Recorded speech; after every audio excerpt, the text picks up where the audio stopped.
Holy shit, a dark money group hidden behind a bunch of shell companies is paying influencers thousands per post to attack Kat abughazaleh on social media a month before election. Thousands per post! All right, chat, hold on 1 second. Let me switch over to my main Twitter account. I have some stuff I want to get off my chest that I've been cooking up for a long time. Yeah, she has always given me kind of an anti-Semitic vibe now that I think about it. I don't know. Kind of a disgrace to the left. Well, it means they're terrified of her. Is there really a way to tell how the dust might settle from a collapse of global trade like you were describing? No, I don't think anyone can really predict that.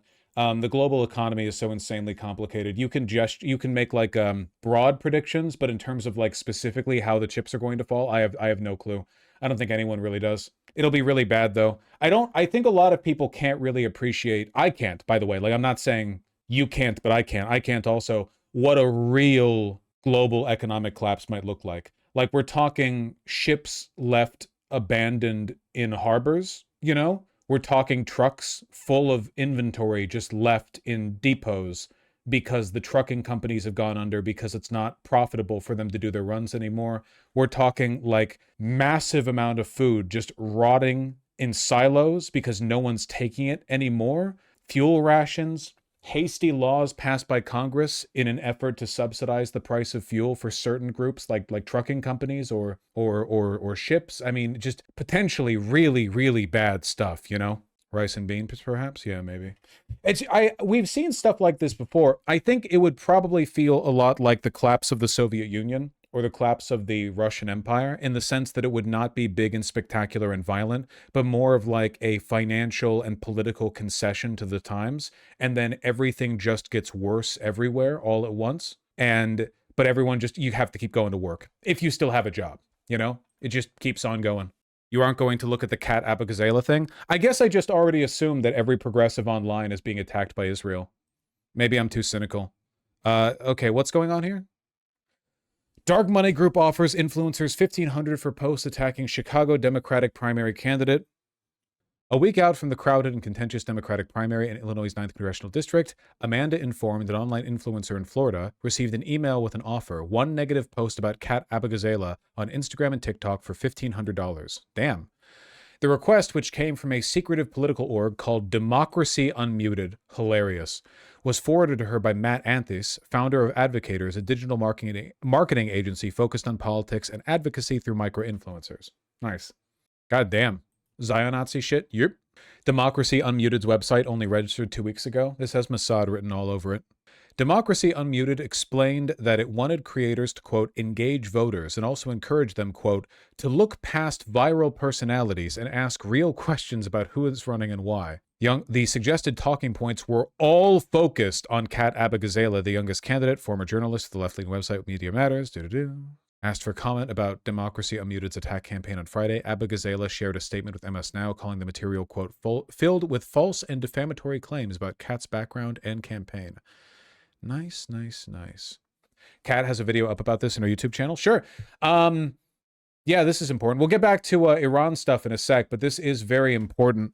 How do you figure we're going to beat back the Epstein class if all of our local races get bought out like this? Do you ever get the feeling that shady organizations are paying people thousands of dollars to post incessantly about how much they hate you? Well, that's happening to me right now. My name is Kat abughazaleh. I am a researcher and journalist running for Congress in the 9th District of Illinois. And 4 days before my election, I've learned that I have been the target of a well-funded smear campaign across social media for the last month. And while we know some of the organizations and people behind Black Eye, do you think somebody got paid $3,000 to give her that? it, we still don't know who's funding it. So here's the story. Yesterday, our campaign was alerted to a dark money group offering influencers thousands of dollars to post negative comments in videos, not about my policies or about my career, but about myself, my friends, and my family. And all of this coincidentally comes as polls show me statistically tied for first place, with our momentum growing by the day. The group is called Unmute Democracy, and almost everything about it is secret. The website was registered within the last month, and its registration has been hidden from the public. A creator was offered $1,500 from Unmute Democracy for just one Instagram post to, and I'm not making this up, attack how we use our campaign office as a mutual aid hub. Sound gross? It gets worse. The group isn't revealing their funding sources publicly. We're gonna get way more of this stuff. So obviously this is Israel shit. Every time there is like mysterious dark money that is being used in a desperate effort to stop progressives from getting power within the Democratic Party, you can blame them. It's you don't need evidence. It's fine. You can just say it. It's fine. But as the sort of endless campaign of war and rape that Israel fights for grows increasingly unpopular in the Democratic Party, they're going to have to keep attacking people over these wedge issues. You know, they're going to have to keep making these insane, like, because they can't admit why they're mad at Kat, right? They have to go to some, you know, some adjacent attack. So what is this? You're paying people to attack her for her using her campaign funds for mutual aid? What are you talking about? Who the cares? What are you talking about? But even behind closed doors, they won't disclose it to the creators they're trying to pay. When asked, the contact for Unmute Democracy, Matt Anthus, said this: "I can't disclose the funders behind it, but I'll tell you this. I am a big Democrat, and the funders are people you would appreciate and be proud of. Maybe you can read between the lines here. Individuals from the Illinois area who have served in the highest offices and been at the top of their game in the media." Are they JQing themselves? What the f are they talking? Read between the lines. You know, we're the local elites. We're the guys on top of the political game and media. What are you doing? What the f? First off, weird. But also, if you're so proud of them, say their names. Anthus also said that payouts would come from the Upstart Factory, which is executing this campaign. Now, Upstart Factory is, something. According to their website, our unique blueprint helps founders navigate the startup landscape effortlessly, leveraging AI to create unparalleled efficiencies. I don't know what that means. The Upstart Factory is based in DC, but it has satellite offices in New York, Denver, and Tel Aviv, not Chicago. And once again, we don't know where this money is coming from. And that's a problem. This group isn't registered with the FEC as anything. So it's not just hidden money. It also doesn't appear to be legal. Creators who were hired to make these smear videos were told to repeat my district IL9 to reach the right audience, as well as Evanston, Glenview, Skokie, and Rogers Park. Those videos were then reviewed by this secretive group and posted on the creators' personal accounts without any disclaimer. Don't forget to maintain authenticity, everyone. So just to reiterate, Democracy Unmuted is running a campaign by the Upstart Factory, which is paid for by anonymous... These people have been all over Hassan's chat all week. What do you mean, these people? People being funded by this or whatever? Hassan attacked Kat abughazaleh for a stupid reason, but I don't think it had anything to do with this. I think that was just standard, like, appeal to campus teenagers on Twitter nonsense from him. No, I don't think that had anything to do with this.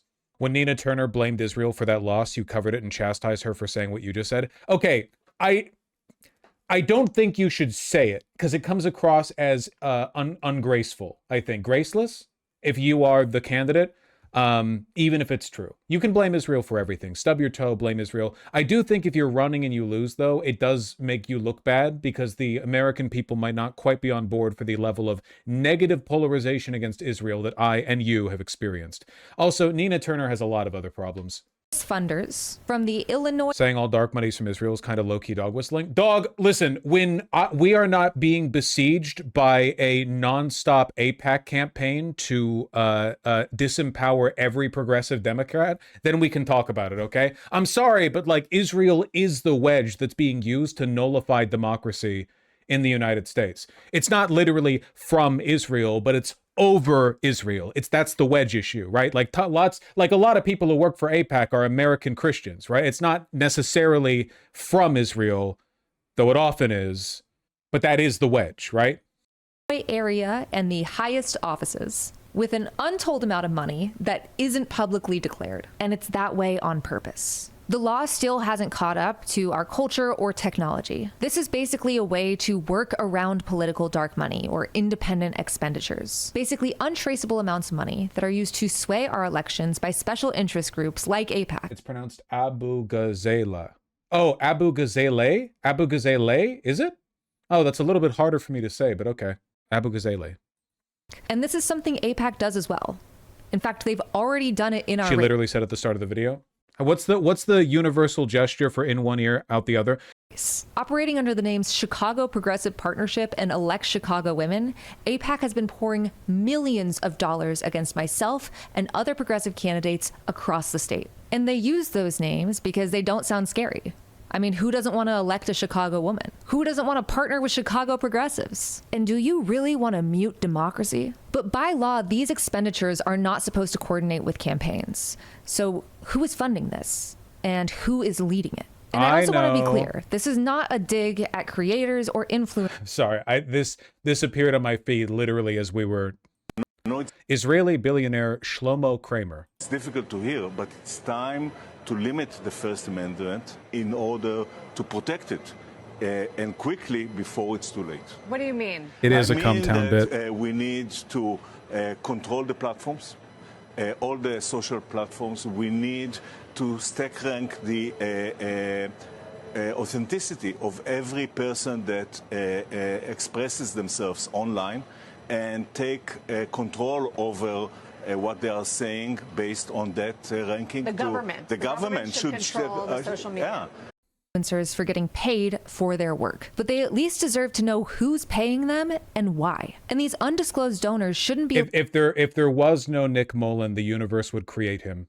allowed to purposely deceive creators who are trying to inform their audience under the guise of unmuting democracy. We don't know the scale of all of this, but we do know how covert influence operations, whatever form they take, whether it's foreign governments or Fox News, how those impact our reality and our democracy. These expensive astroturfing campaigns have caused Americans to distrust their neighbors, to blame each other rather than the billionaires manipulating us. It's the worst part of our politics. And it's also what I used to cover for a living. I spent my career before running for Congress trying to stop these very same smear campaigns, documenting and speaking out against the powerful liars that use immigrants, trans people, and other persecuted groups as scapegoats for their own greed. And when I'm in Congress, I can put a stop to them by identifying and cutting off the big money behind these lies. But the good news is that God bless Kat. I really hope she wins. It's very close, by the way. Isn't there another progressive candidate who would need to drop out? Like, she's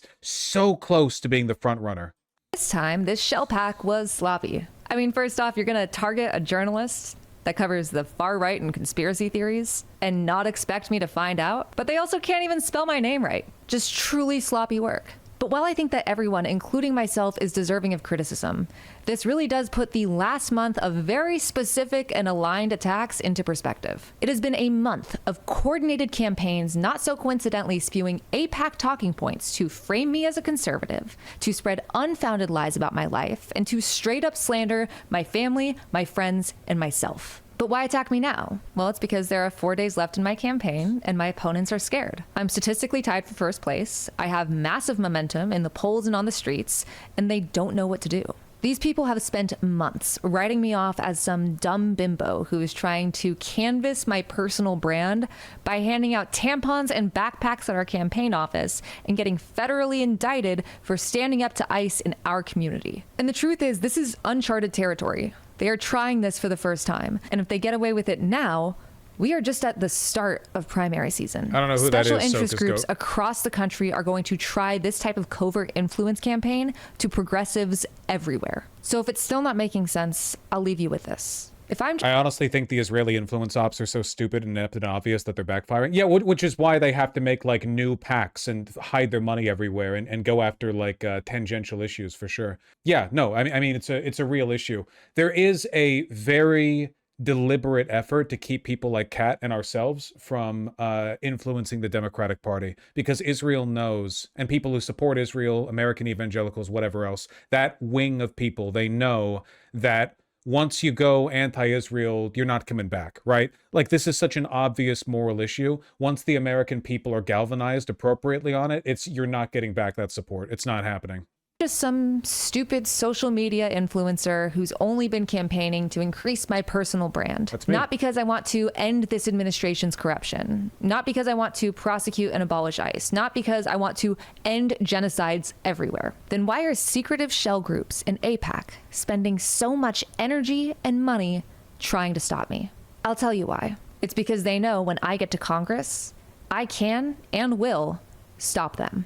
God bless. I really hope she wins. It's not guaranteed by any means, but I really hope she wins. That's a tough race, and I'm really rooting for her. You should vote for sure for her. Yeah, weirdly, she's very supported by men, but women go towards Biss. I don't know. A lot of like weird polarization there. I don't know why that is. 37% of the gender non-binary vote to Kat Abughazaleh. It's 26% to Justin Ford. That's very disproportional. I don't know. I don't know. Very strange stuff. Most women voted for Cuomo too. Yes, his sexual magnetism won them over.